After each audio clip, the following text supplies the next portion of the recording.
যুগে বলে আসছে যে রাসূলুল্লাহ সাল্লাল্লাহু আলাইহি সাল্লামের ভালোবাসা নবীজির অনুসরণের মাধ্যমেই প্রমাণ করতে হবে। আর নবীজির অনুসরণ যার মধ্যে আছে সেই কেবল রাসূলকে ভালোবাসে, এ কথাই প্রমাণিত হবে। অতএব যার মধ্যে নবীজির সুন্নতের অনুসরণ নাই তিনি ভালোবাসে না, আর যে ভালোবাসে সে অনুসরণ না করে থাকতে পারে না। একটা আরেকটার সাথে কাগজের এই পিঠ ও পিঠ, এই কাগজ এটার এই পিঠ আর এই পিঠ, তাহলে এই পিঠ থেকে এই পিঠটা আলগা করা সম্ভব? এইটা আলগা করা যাবে? এটা পয়সার এই পিঠ ও পিঠ আলাদা করা যায়? টাকার এই পিঠ ওই পিঠ আলাদা করা যায়? ঠিক রাসূলুল্লাহ সাল্লাল্লাহু আলাইহি সাল্লামের ভালোবাসা এবং অনুসরণ আলাদা করা যায়। ভালোবাসলে অনুসরণ করতে হয়, অনুসরণ করলে ভালোবাসা প্রমাণিত। কোন তো এই বাংলা কথাটা কইলে ভালো, আমার কথার মূল কথা আদায় হবে। কোন কি কইছি? কোন ভালোবাসলে অনুসরণ করতে হয়। না না, মাথা লাগতে বলি না, মিয়া মুখে বলতে বলছি। কোন কথা এটা? সবাই বলো, সবাই বলো। হ্যাঁ, অনুসরণ করলে ভালোবাসা প্রমাণিত হয়। কোন আবার কোন? বুঝছিনি কথা? এটা সহজ হিসাব, এটা একদম বাংলা সহজ কথা। আল্লাহ তাআলা এই জন্যই কোথাও বলছেন ভালোবাসা, কোথাও বলছেন অনুসরণ, কোথাও বলছেন অনুসরণ, কোথাও বলছেন ভালোবাসা, অর্থাৎ কাগজের পিঠে। স্বাভাবিক হিসাব, ভালোবাসো অনুসরণ করো, অনুসরণ করো ভালোবাসো, খালাস, সোজা হিসাব। এই জন্য দয়া করে এই কথাটা আপনারা রাসূলের শহর থেকে, নবীর রওজা পাকের কাছ থেকে আমি আসছি, এজন্য আমার মনে থেকে এটা বললাম, এজন্য বলি রাসূলুল্লাহ সাল্লাল্লাহু আলাইহি ওয়াসাল্লামের অনুসরণ আমার শায়েখ আরিফ বিল্লাহ হাকিমুন নফস আল্লামা মুফতি মুশতাকুন নবী কাসিম দামাত বারাকাতুহু হুজুর তো গত বছর নাকি মাহফিলে আসছেন, আলহামদুলিল্লাহ। তো হুজুরে সবসময় বলে যে বহু মানুষ রাসূলুল্লাহর রওজার সামনে মদিনা যায়, কিন্তু চেহারা সুরতে চলনে বলনে নবীর অনুসরণ সুন্নাতের নমুনা তার মধ্যে নাই। সে কাছে আইসাও দূর। বহু লোক আছে 70 বছরের জীবনে চোখের পানি ফেলছে, কিন্তু অভাবের কারণে, সামর্থ্য না থাকার কারণে কোনোদিন মক্কা মদিনায় যাইতে পারে নাই। আছেন এমন মানুষ? কত গুনগুনাইয়া কানছে, কত গজল শুনছে নবীর জন্য, তো চোখের পানি পড়ছে। আমি কি যাব না? আমি কি দাঁড়াবো না কোনোদিন? এমন কত মুসলমান কোনোদিন যাইতে পারে না, শুধু কানছে আর দুরূদ শরীফ পড়ছে, অথবা নবীর প্রশংসায় কোন গজল শুনছে তো চোখের পানি পড়ছে কিনা বলে। কিন্তু জীবনটা রাসূলুল্লাহ সাল্লাল্লাহু আলাইহি ওয়াসাল্লামের অনুসরণ, মিসওয়াক করছে, দাড়ি রাখছে, হালাল উপার্জন খাইছে, বউ বাচ্চারে নামাজ রোজার মধ্যে রাখতে চেষ্টা করছে, পাক পবিত্র রাখছে শরীরটাকে, সব মিলাইয়া নবীর তরিকা অনুসরণ করছে, কিন্তু কাছে যাইতে পারে না। খোদার কসম, হুজুর বলে সেই লোকটা দূরে থেকেও কাছে। সে কি? তাহলে কেউ কাছে থেকেও দূরে, কেউ দূরে থেকেও কাছে, কেউ দূরে থেকেও কাছে। হ্যাঁ, এই জন্য আল্লাহ তাআলা বললেন ওমা আরসালনা মির রাসূলিন ইল্লা লিইউতাআ বিইذনিল্লাহ, আমি রাসূল পাঠিয়েছি আনুগত্যের জন্য, অনুসরণের জন্য। জিন্দেগি পুরাটা অনুসরণ। এই জন্য আপনাদের কাছে আমি প্রথম কথা বললাম, নবী সাল্লাল্লাহু আলাইহি সাল্লামের অনুসরণের মধ্যে আমাদের ঈমানের পূর্ণতা নিহিত। নবীজির অনুসরণের মধ্যে আল্লাহর ভালোবাসার প্রাপ্তি নিহিত। নবীজির অনুসরণের মধ্যে আল্লাহর কাছ থেকে মাগফিরাত, গুনাহ মাফ, জাহান্নামের মুক্তি, এটাও লুকায়িত। নবী সাল্লাল্লাহু আলাইহি সাল্লামের ভালোবাসার মধ্যে আমার দুনিয়া আখিরাতের সার্বিক নিরাপত্তা, সৌন্দর্য, সমস্ত কিছুর পূর্ণতা। বলেন আলহামদুলিল্লাহ। এই জন্য এই যে কয়জন শেষ পর্যন্ত টিকলেন, আপনাদেরকে বলি আপনারা কথাটা গুরুত্ব দিয়ে, একটা মাহফিলের আয়োজন হইছে, কিছু হাঙ্গামা হইছে, শোরগোল হইছে, শিক্ষার বিক্ষার দিছে, সব মিলাইয়া হইছে, খারাপ না লোক হইছে, মাঝখান দিয়ে দূর হয় নাই, আবার হইছে, অথবা প্রথমে আসিল লোক পরে গেছে, যাক যা হইছে এই লোক মানে নিজেদের মধ্যে আয়োজন আলোচনার সময় কি সেটা তো লোক হইছে, লোক গেছে গা, লোক আইছিল, জমছিল, এই হয়েছিল, এই হয়েছিল, এরপরে কথা বলেন না আমার, কথা বলেন না আমার। তো এরপরে কিতা, তো এইডি কিতা শুনে কি হিসাব করলে ফালতু ওইটা কি লাভ হইলো, কি লোক আইলেই কি গেলেই কি, মানুষকে হারা দিন এনে বইতে গুনে আমনে এটার কাম নাই। কথা বলেন না কেন, কথা বলেন না। আপনি একটা মাহফিলের আয়োজন করতে, তারা কি রাত চুক্তি বসে রাখি ফিরতেই হবে সবাইকে, যার যার গন্তব্যে যাইতে হবে না, খালাস।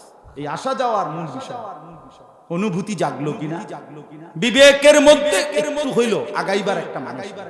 আমার বাপ হাল ছেড়ে দিয়ে রাসূলুল্লাহ সাল্লাল্লাহু আলাইহি ওয়াসাল্লামের সুন্নাত আপনি বলেন যে অনেকগুলো নাই, তো এখন শুরু করেন, একটা শুরু করেন, দুইটা শুরু করেন। আমার কথাটা বুঝছেন? বাম পাও দিয়ে নবী সাল্লাল্লাহু আলাইহি ওয়াসাল্লাম বাথরুমে টয়লেটে ঢুকতেন, আজকে থেকে শুরু করেন নাকি এটাও পারতেন না? কথা বলেন, এটাও পারতেন না? নবীজি সাল্লাল্লাহু আলাইহি ওয়াসাল্লাম ডান পাও দিয়ে মসজিদে ঢুকতেন, এটা শুরু করেন।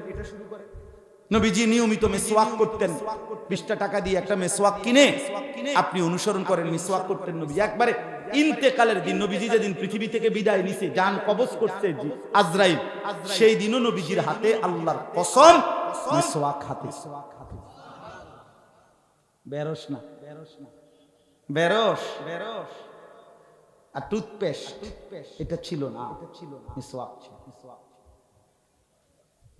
হ্যাঁ হ্যাঁ, মিসওয়াকের 70টা উপকার কিতাবে আছে, 69টা পুরস্কার মিসওয়াকের আল্লাহ তাআলা হাশরের ময়দানে দিবে, আর একটা দুনিয়াতে দিবে। কি একটা পুরস্কার হলো দুনিয়াতে, মিসওয়াক যে নিয়মিত করবে রব্বে করিম তাকে ঈমানের মৃত্যু নসিব, মরণের সময় তার জবান দিয়ে কালেমায়ে শাহাদাত উচ্চারণ, তাযকিরুশ শাহাদাতাইন ইনদাল মাউত, এর মিসওয়াকের উপর। কি বন্ধু, কি বন্ধু, আপনারাই চালাক, আমরা হুজুররা বেকুব। জি না, আমনে লাইনে চালাক, আমি আমার লাইনে চালাক। এই জন্য দয়া করে অনেক মুরব্বী আছেন, বাবা চাচা আছেন, ফিকির করেন, সুন্নাতের অনুসরণ, দাড়ি রাখেন, দাড়ি কাটা বন্ধ করে দেখেন, সিদ্ধান্ত নিলেই হয়ে যায়। আমি আমার সাথে যারা ছিল মক্কায় থাকাকালীন, আমি মদিনায় আমরা হজ্জের পরে গেছি, বললাম আম ভাবে যে দেখেন কিতাবে স্পষ্ট আছে, নবীজির কাছে একবার মদিনায়, নবীজির জামানায় পারস্য, মানে আজকের যে ইরান এবং তার পার্শ্ববর্তী এলাকা, ওই পারস্যের অগ্নিপূজক বাদশার পক্ষ থেকে কিসরা, তার পক্ষ থেকে 2 জন দূত, রাষ্ট্রীয় দূত নবীজির কাছে মদিনায় আসছিল। তো আসার পরে তাদের দাড়ি ছিল না, চেহারা। নবীজি সাল্লাল্লাহু আলাইহি সাল্লাম কসম আল্লাহ, নবীজি তাদের দিকে তাকাইয়েই, তাদেরকে দেখেই ফানসারাফা ওয়াজহু, চেহারা ফিরায় এবং জিজ্ঞেস করতেন, তোমাদেরকে এইভাবে দাড়ি কাটতে, অর্থাৎ তোমাদের মুখে যে দাড়ি নাই, এটা তোমাদেরকে কে বলেছে? ওরা বলল আমাদের রব, মানে তারা তাদের বাদশাকে খোদা বলতো। আমাগো খোদা যিনি পারস্যের কিসরা বাদশা, তিনি বলছে দাড়ি কাটতে। নবীজির সাথে সাথে নবীজি বলছে বল আমারা রব্বি ফাইলিহিয়াতি, আর আমার রব আসমানওয়ালা আমারে দাড়ি লম্বা করতে বলছে। তা আমি বললাম যে যদি আজও রাসূলুল্লাহ সাল্লাল্লাহু আলাইহি সাল্লামের ব্যাপারে আহলে সুন্নাত ওয়াল জামাতের আকীদা কি? আহলে সুন্নাত ওয়াল জামাতের আকীদা হলো নবী সাল্লাল্লাহু আলাইহি সাল্লামের যাবতীয় বিষয়, ইজ্জত, সম্মান, আজমত, মর্যাদা তিনি জীবিত থাকাকালীন যেমন ছিল, ইন্তেকালের পরে এখনো 100 হুবহু সেরকম, 100 নবীজি সাল্লাল্লাহু আলাইহি ওয়াসাল্লাম এর মর্যাদা একই রকম। বুঝেন না আমার কথা? একই রকম। নবীজির কোরআনে আছে, আল্লাহ তাআলা নিষেধ করছে নবীর সামনে উঁচু আওয়াজে কথা বলো না। সাহাবায়ে কেরাম নবীজি জীবিত থাকাকালীন উঁচু আওয়াজে কথা বলে নাই, নবীজির ইন্তেকালের পরেও মসজিদে নববীর এরিয়াতে কোনোদিন উঁচু গলায় কথা বলে। আমি এইবারও দেখছি মক্কার, ওই একটু আগে বলছি মাগরিব বাদ যেখানে বয়ান করছি সেখানে বলছি, মক্কার যারা পুলিশ, মানে হাজিদের খেদমতে পুলিশ আছে না মসজিদে হারাম, শত শত হাজার হাজার পুলিশ, ওরা মুখ দিয়ে আওয়াজ করে, কথা, হাজি তারিক তারিক ইয়া আল্লাহ সূরা, মানে মুখে কয়, জোরে জোরে কথা কয়। কিন্তু মদিনার কোন পুলিশ রাসূলুল্লাহ সাল্লাল্লাহু আলাইহি ওয়াসাল্লামের রওজার এখানে কেউ মুখে কিছু বলে না, হাত দিয়ে টানে, শুধু হাত দিয়ে ঠেলে আগায় দেয়। এরা কথা কয় না, জোরে আওয়াজ করে, এটা নিষেধ। এটা রাসূলুল্লাহ সাল্লাল্লাহু আলাইহি ওয়াসাল্লামের আজমত। ইন্তেকালের আগে তিনি যেমন মর্যাদা যা কিছু ছিল এখনো তা। নবীজি সাল্লাল্লাহু আলাইহি ওয়াসাল্লামের স্পষ্ট হাদিস, তিনি বলছেন আমার ইন্তেকালের পরে যারা আমার রওজায় মদিনা আমার সামনে দাঁড়িয়ে আমার জিয়ারত করলো, তারা যেন হুবহু আমার জীবিত থাকাকালীন আমার সামনে জিয়ারত করলো, হুবহু 100। তাইলে কি বুঝাইতে চাচ্ছি? বুঝাইতে চাচ্ছি এই কথাটা, যেই নবী সাল্লাল্লাহু আলাইহি ওয়াসাল্লাম জীবিত থাকাকালীন দাড়িবিহীন চেহারা দেখে চেহারা ফিরায়া নিলেন, আজও যারা নবীজির রওজার সামনে যাবেন তো তাদের চেহারায় যদি দাড়ি না থাকে তো নবী সাল্লাল্লাহু আলাইহি ওয়াসাল্লাম চেহারা ফিরায় নেবেন না? তো আপনি কারে সালাম দিবেন? আলহামদুলিল্লাহ, যে এই 2-4 জন আমার সাথীদের মধ্যে ছিল, আমার 54 জন সাথী, আলহামদুলিল্লাহ আল্লাহর দয়ায় মদিনা যখন রওনা দিছে সবাই চেহারা, এবং কাল পরশুদিন যখন আসছি এয়ারপোর্টে ওই পর্যন্ত আমি একজনকে দেখি নাই দাড়িতে হাত লাগাই। আলহামদুলিল্লাহ, আল্লাহ আমার সাথীদেরকেও বরকত দিন, আল্লাহ আপনাদেরকেও তৌফিক দান করেন। আমার প্রিয় বন্ধু, আরেকবার দিলের সাথে বোঝাপড়া করেন, অন্তরের সাথে। কেন রাখবেন না? কেন কেন কেন আরেকবার আমনে টামনে বুঝুন, মনের একটা বুঝাপড়া করেন যে রাসূলুল্লাহ সাল্লাল্লাহু আলাইহি ওয়াসাল্লামের অনুসরণটা আপনার পছন্দ হয় না কেন, তার একটা যৌক্তিক কারণ আপনি বাইর করেন। কথা বুঝেন নাই আমার?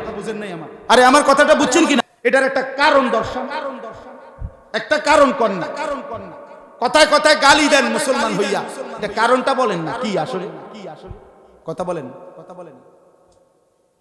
সুদ ছাড়া, কিস্তি ছাড়া চলতে পারেন না, সংসার চলে না কেন? সুদের লেনদেন করলেন কেন? সুদের মধ্যে আটকাইয়া গেলেন কেন? কয় টাকার অভাবে কইরা সুদ লইছিলেন? কি বলে? দয়া করে এই আয়াত আবারও বললাম, আল্লাহ তাআলা বলছেন আমি অনুসরণের জন্য, আনুগত্যের জন্যই শুধু রাসূল। এজন্য নবী সাল্লাল্লাহু আলাইহি ওয়াসাল্লামকে ভালোবাসেন। এটা যদি এখন এই পাশ থেকে একজন করে জিজ্ঞাসা করি, এই পর্যন্ত আমি পর্যন্ত সবাই আমরা বলবো যে হ্যাঁ নবীকে ভালোবাসি, ঠিক কিনা বলেন না? এটা আমরা বুঝি, জিগাইলে একজন করে কইতে কইলেও সবাই কইব, কিন্তু প্রমাণ তো দেখান, কাগজপত্র দেখান। কথা বোঝেন না? কথা বিএসসিএস আরএস দেখান, খতিয়ান কই? কাগজপত্র লাগবে না আমার? কি তো এটা আপনার জমি, আপনি বলতেছেন এটা দেখাইবেন না কাগজ? তো কই দলিলপত্র? কাগজপত্র কই?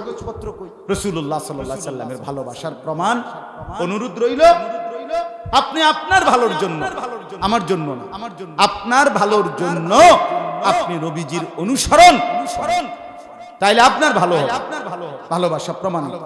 আখিরাত চাইতে হইলে অনুসরণের মাধ্যমে প্রমাণ করতে হবে। আর দুনিয়া ভাত মাছ চাল ডাল জিলাপি বিরিয়ানি খিচুড়ি অথবা দুনিয়াবি কোনো কিছু, এইটা যদি পাইতে চান রাসূলের ভালোবাসার নাম দিয়ে ঠিক আছে, কোনো সমস্যা নেই। কিন্তু আল্লাহ বলছে রাসূলের অনুসরণ করবে সে আখিরাত পেতে চায়, যে আল্লাহকে পেতে চায়, যে বেশি বেশি আল্লাহর জিকির করতে চায়।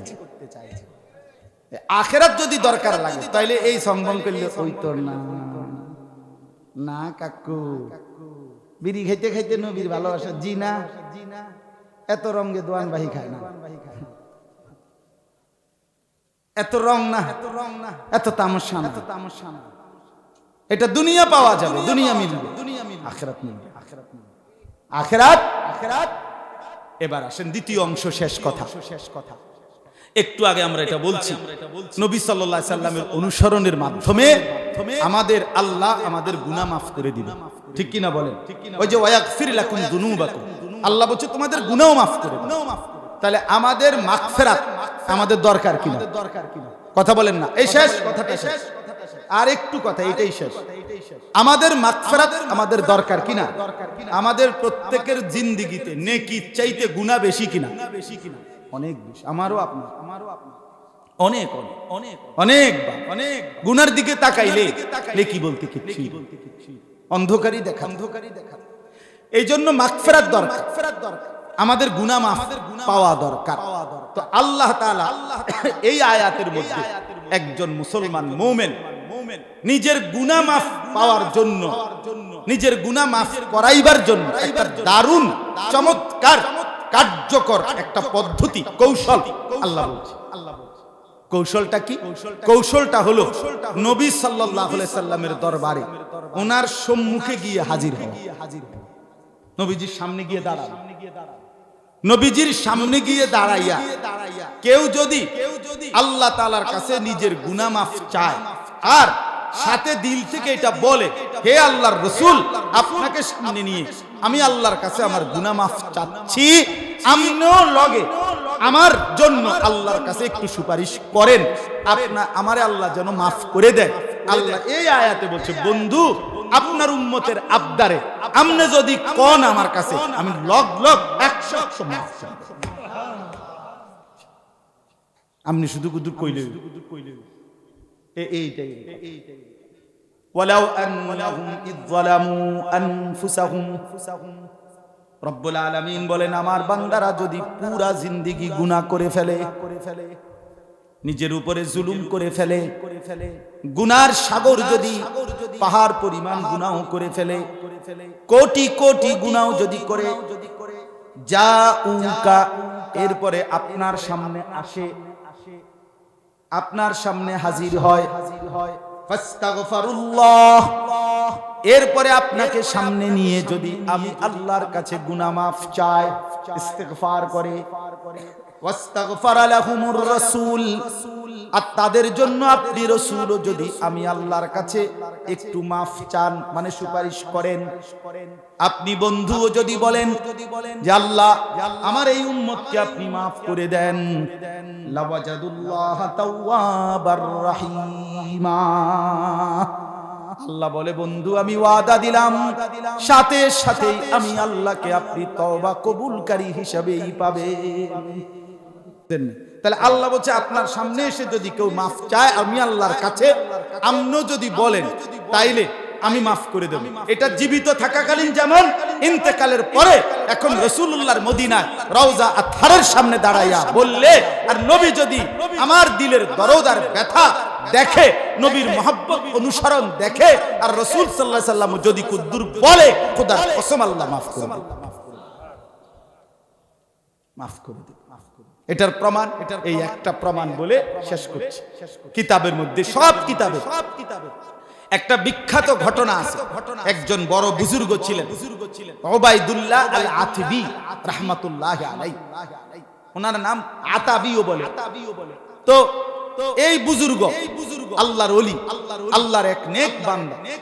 নবীজি সাল্লাল্লাহু আলাইহি সাল্লামের ইন্তেকালের পরে একবার এই বুজুর্গ নবীজির রওজা শরীফ মদিনায়, নবীজি সাল্লাল্লাহু আলাইহি ওয়াসাল্লামের রওজার পাশে দাঁড়িয়ে আছেন।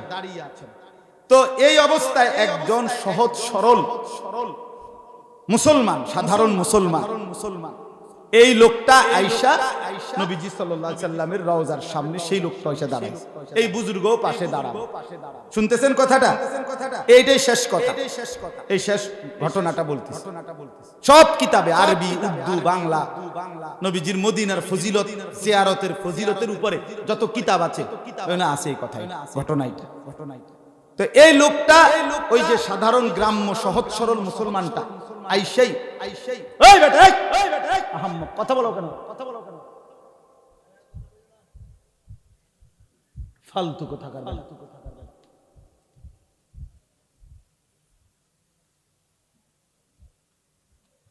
এতক্ষণ ধরে অনুরোধ করতেছি, এদিকেও কথা করে, এদিকেও কথা, আশ্চর্য তামাশা আর কি, একটা আয়োজন করলো আর কি, কতক্ষণ কাবজা বইল, সারছে কি তা মাহফিল করছি আর কি, এতে আইছে হেতে আইছে, মানুষ আইছে, বহন বেচা হয়েছে, বুট বেচা হয়েছে, আর কি তা এবছর এই 3 জন বদলাইয়া সামনের বছর আরো 3 জন আনবে। বুঝেন না কথা? খালাস খালাস। এখানে যারা আপনারা কথা বলতেছেন তো অবুঝ না,